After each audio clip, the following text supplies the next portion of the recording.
A word about Syria, which seems to be in quite a mess now. It was doing so well. What was it doing well? I don't know what you'd call it. It was getting more stable. Is that doing well? In any case, Turkey seems to be pushing into Syria through its proxy forces, the various jihadist groups that Turkey supports, and they've been. I mean, you know the geography of that part of Syria. You have the province of Idlib, which is like a tongue coming down from Turkey, and then to the right of that is Aleppo. The city of Aleppo is the second largest city, or used to be joint largest with Damascus, but of course a lot of people moved from Aleppo. But then a lot of people moved into Aleppo, but more people still moved into Damascus. Used to be that Syria's population was about 12 million in the country, and then about 6 million in Aleppo, and about 6 million in Damascus. So Damascus is up a lot. Aleppo, I suppose, a lot of people left, a lot of refugees come in, so it's probably about the same. Damascus probably doubled. The countryside is half of them going to around Damascus, the other half disappearing out of the country entirely and fleeing. So who knows what Syria's population is now? But the point is that Turkey's building up and attacking. It has carte blanche now, doesn't it? Because America has turned aside and said, do what you please in Syria, Turkey. It's your backyard. Enjoy it. And so Turkey is. And this past week, Turkish-backed forces killed 40 of the Syrian army around southern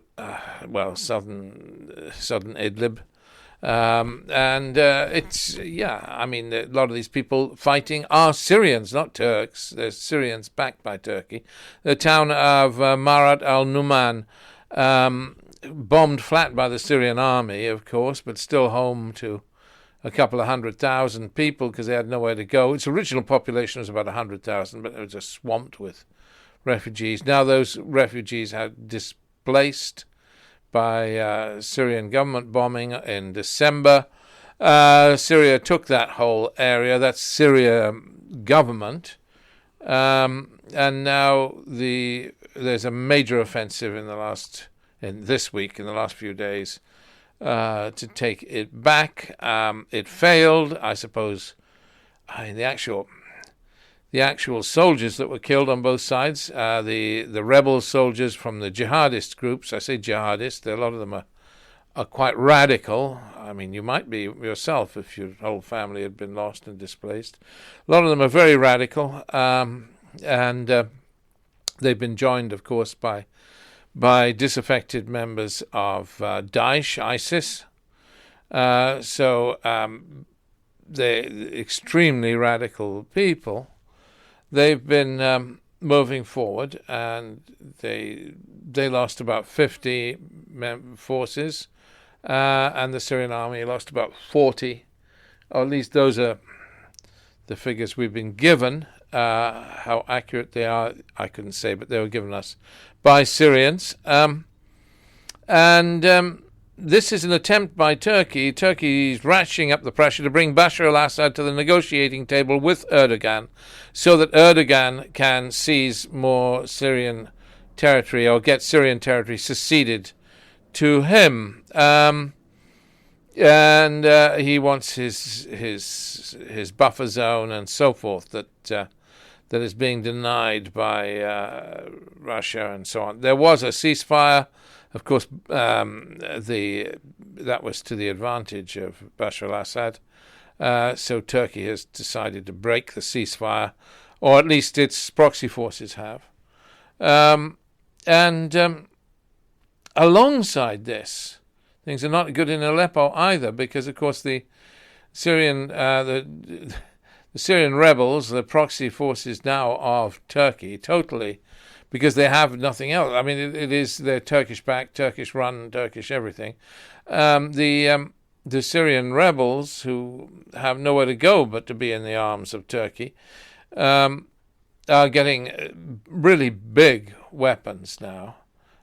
So the mortar bombing of Aleppo, which used to knock a hole in a building, now takes out entire buildings because the mortars are so huge. So what? This tragedy goes on. It's so unfortunate to see the Syrian civil war starting up again. And yet you can't blame the rebels for taking Turkish support. So would you, faced with being displaced.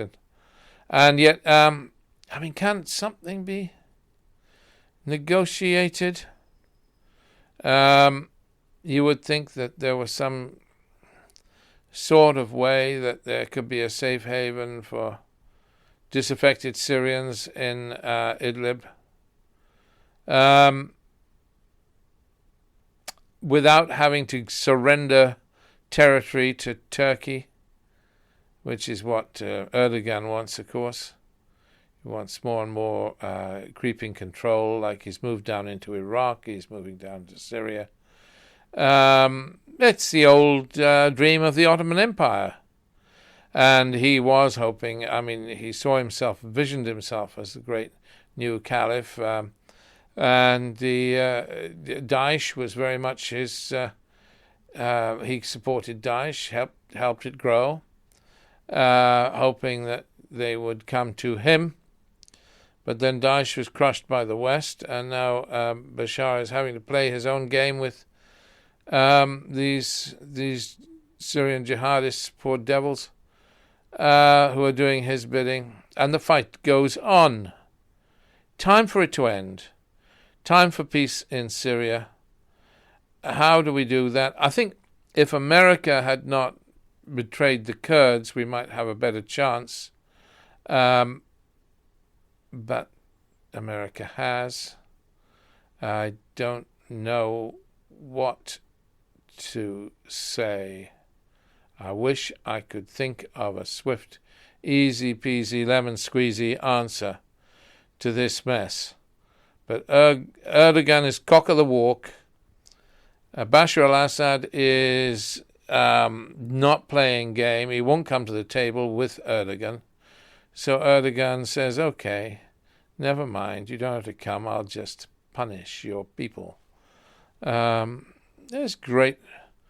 And all the ordinary people in the middle, made refugees by one side, made refugees for the other side.